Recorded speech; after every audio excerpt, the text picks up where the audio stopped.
stranger, traveling through this world alone. What's another sad song I can sing right now? Oh, I know. I'm just a ghost in this house. I'm all that's left of two sweet potatoes.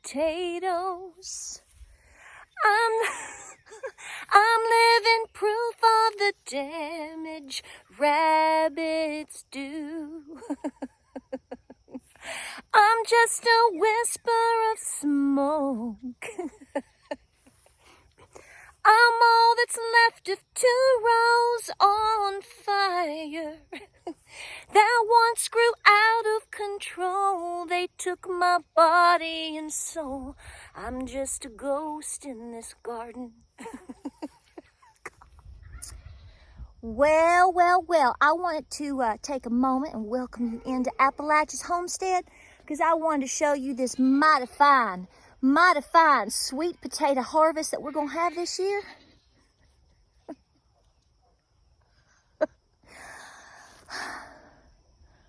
I'm telling you, I think we've got some rabbits that levitate because they've made it through. I watched them hop through. I watched a fat rabbit hop through the big 4x2. They clearly have come through here. Now, I ain't fooling with this anymore. I ain't gonna do it. I ain't gonna fight them. I'm just gonna switch gears. And that's where you are coming into play here to help me out here, Appalachia's Homestead. Gosh, that looks mighty fine. I mean, that might go with a chicken nugget. I'm just not really sure. That's...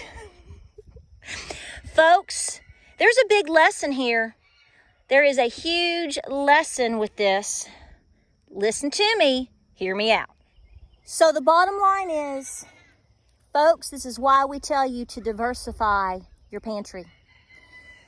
Get out here and garden. You need to learn the skill sets. But let's have a one-on-one here. I love you. You know as well as I do, this is not going to feed a family of 4 for a year. I mean, I don't know. If you think that, I'm not trying to hurt your feelings. I'm just telling you the truth, okay? So, this is like a supplemental garden, and it's, yummy herbs and, tomatoes and cuteness and all that. This is good. But this is not necessarily going to hold the farm down, okay, and feed y'all for a year. You know that. You're going to have acres of gardening going on with a huge diversification of vegetables. And it's going to be literally like a 10-month around the year, around the clock, if you're here, process in order to keep yourself fed, including hunting, fishing, and loving every day. Okay, we're here, right? But this is the reality of what happens to people. We get pests, we get bad weather conditions. We get one little critter that is just determined to get those sweet potatoes. So we have to do the best that we can, but we live in a situation right now that regardless of what's going on, we still have an opportunity to diversify our pantry. Our great-great-great-grandparents did not have this type of opportunity necessarily. Now, they had multiple people around them, probably homesteading, bartering, and whatever. But my point is if you have a mass situation come through, like a really bad weather front come through, and it just devastates an area, guess what? That affects everybody. We see this on different levels now, but this is my point to you right now. There's no way a row of 24 sweet potato slips is going to feed my family for a year to begin with, okay?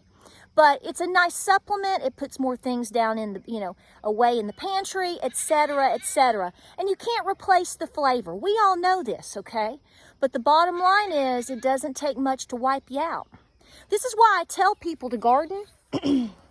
This is why I tell people to get hands-on with canning or gardening or milking something, make butter somehow, and try to test yourself for 3 days, 7 days, 30 days like I did, and that's all you live on.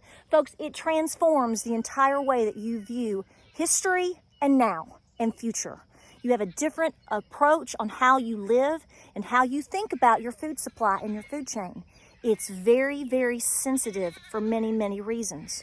So this is why I tell you, go get items too. I've had all kinds of comments completely supporting what I say with this, but every now and then I get a strange comment about somebody saying they wouldn't buy Campbell's soup if their life depended on it. Yeah, you would.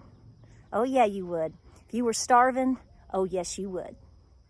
So I'm trying to make a decision on what I'm going to do here. A lot of people, what they do is they will plant things, and then they'll wait 2 weeks, 4 weeks, and then they'll plant more depending on the time of the year. They'll stagger. That's to stagger their harvest for obvious situations like this, and also to help them when it comes time to actually bring in the harvest and can. It kind of breaks it up for them so they don't have so much at one time, because you don't want it to go to waste. So I'm trying to decide. I thought about just putting some corn beads in here and making some more beautiful corn beads because that's so important to me. But at the same time, I don't eat corn beads. And my corn beads over in both locations are doing beautifully, so probably would be good for me to put something else down. Now, in such a location, I need something simple, stupid. And to me, something simple, stupid is probably going to be bush beans, okay? Bush beans will be really nice, so I may have to come in. I've got 2 or 3 sweet potato plants left. I think I've got 4. Is it 4? Or is it just 3? Bless my heart. And just till this through, and then I can plant at least 2 more rows of the Roma 2s. I do have some of those left.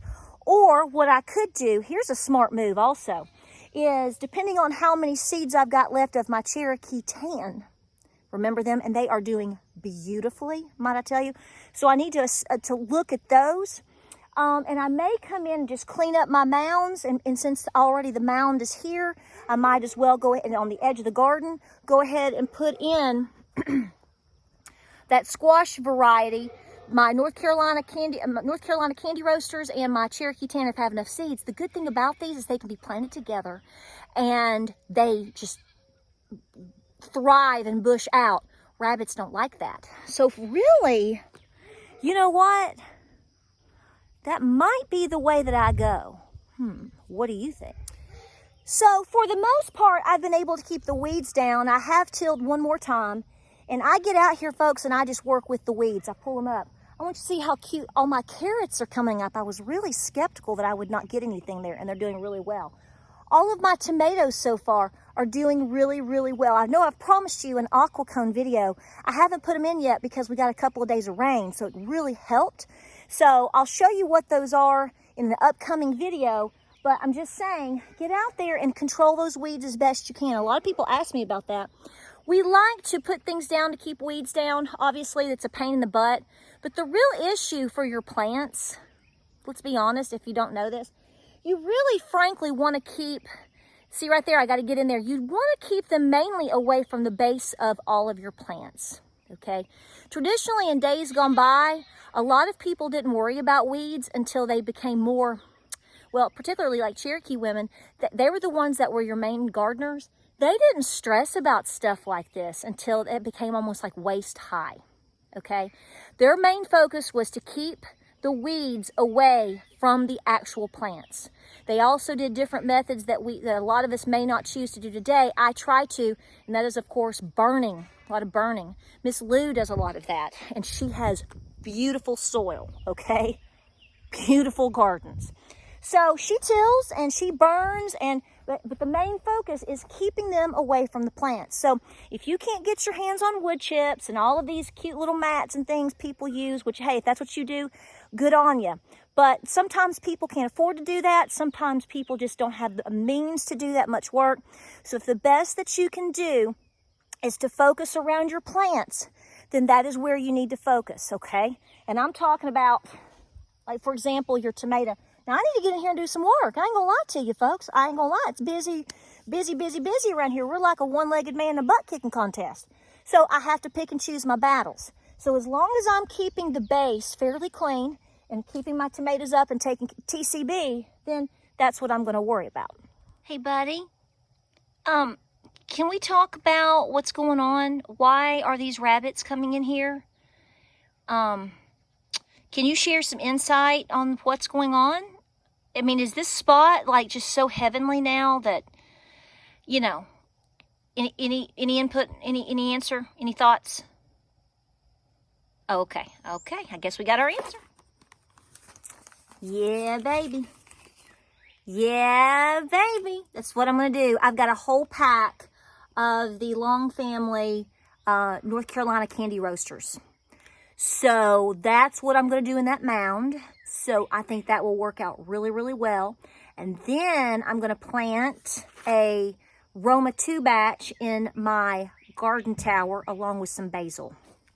I think that is going to work. What do you think?